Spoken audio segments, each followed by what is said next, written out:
भारत की एयरफोर्स दुनिया की 5 बड़ी एयरफोर्स में से एक है और पाकिस्तान की एयरफोर्स से हर मामले में ये आगे है। लेकिन एक पर्टिकुलर जगह पर इंडियन एयरफोर्स भी पाकिस्तान से अभी पीछे है और इसको कैचअप के लिए कम से कम 7 साल की ज़रूरत है।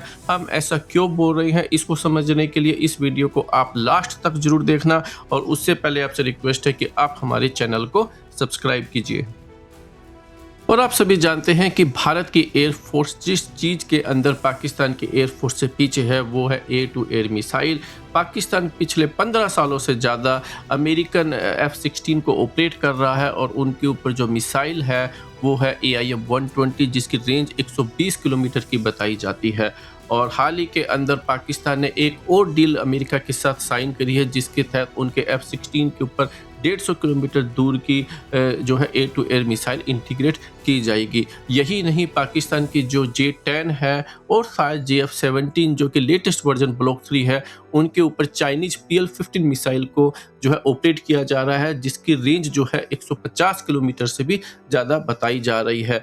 और इसीलिए जो है भारत की एयरफोर्स इस मामले में पाकिस्तान से पीछे और ये एक बहुत बड़ा ड्रॉबैक है। हालांकि आज पूरे सोशल मीडिया के ऊपर एक अलग सी डिबेट चलती रही कि अब भारत के जो राफाल है उसके ऊपर मीटियोर मिसाइल देखी गई है जिसकी रेंज जो है 150 किलोमीटर से भी ज़्यादा है और इनफैक्ट 200 किलोमीटर से भी ज़्यादा है। और इसलिए जो है भारत की एयरफोर्स अब एयर टू एयर बैटल के अंदर भी पाकिस्तान की एयरफोर्स से आगे निकल गई है, ये दावा किया जा रहा है, लेकिन ये पूरी सच्चाई नहीं है। और आइए अब इसको समझने की कोशिश करते हैं कि क्यों भारत की एयरफोर्स को पाकिस्तान की एयरफोर्स से इस मामले में आगे निकलने के लिए 7 साल और कम से कम चाहिए।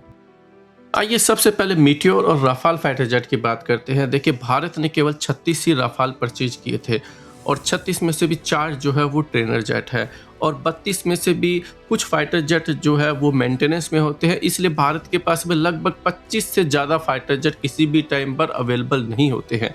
चाइना, पाकिस्तान, बांग्लादेश के साथ में भारत की 10,000 किलोमीटर लंबी बॉर्डर लगती है। इतनी बड़ी बॉर्डर को डिफेंड करने के लिए 25 जो रफाल है वो बहुत ही कम है और इसलिए रफाल जो है टेक्निकली फ़िलहाल कोई मायने एज सच नहीं रखता है इस कंपैरिजन के अंदर। भारत 114 रफाल के ऑर्डर देने के ऊपर जो है बातचीत कर रहा है। बातचीत तो भारत पिछले 10 सालों से ज़्यादा से कर रहा है लेकिन अभी तक ऑर्डर प्लेस नहीं करे हैं। अगर हम ये मान भी लेते हैं कि भारत अगले इस साल के एंड तक अगर ऑर्डर प्लेस कर भी देता है तो कम से कम 2 से 3 स्क्वाड्रन मिलने में भारत को 7 साल का कम से कम टाइम जो है वो लगने वाला है। और इसलिए हम कह रहे हैं कि भारत को जो एक बड़ी संख्या के अंदर मीटियोर मिसाइल को ऑपरेट करने के लिए कम से कम 7 साल और लगेंगे।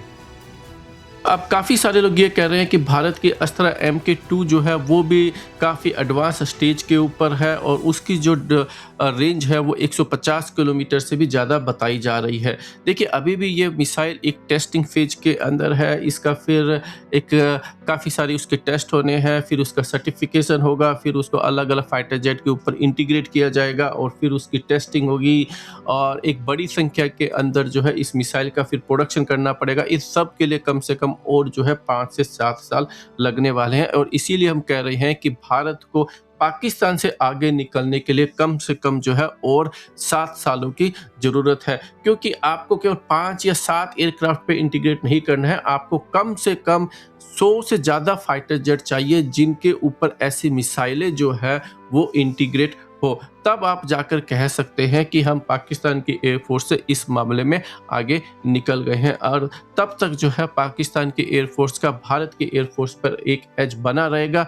आप कुछ भी कह सकते हैं, कुछ भी सोच सकते हैं, लेकिन फैक्ट ये है कि इस मामले में हमें हर जगह से हमारे जो देशवासी है, चाहे वो हमारी जनता हो, चाहे वो हमारी एयरफोर्स हो, चाहे वो हमारी सरकार हो, हमें निराश ही किया है। हम जो है क्वेश्चन जो है पूछने से डरते हैं और यही वजह है कि हमारे सामने एक पाकिस्तान जैसी कंट्री जो है जिसका डिफेंस बजट हार्डली जो है 5 से 7 बिलियन के आसपास होता है और हमारा जो डिफेंस बजट है वो 70 बिलियन के आसपास है और हमसे एयरफोर्स के अंदर एयर टू एयर मिसाइल में आगे निकल जाता है, ये हमारे लिए एक शर्म की बात है और इसके ऊपर हमें अपने आप से क्वेश्चन करना चाहिए। इसीलिए मैं कहता हूँ क्वेश्चनिंग कभी भी बंद जो है वो नहीं करनी चाहिए। आप हमारे चैनल को सब्सक्राइब कीजिए और हमारे वीडियो को लाइक और शेयर करना मत भूलिएगा।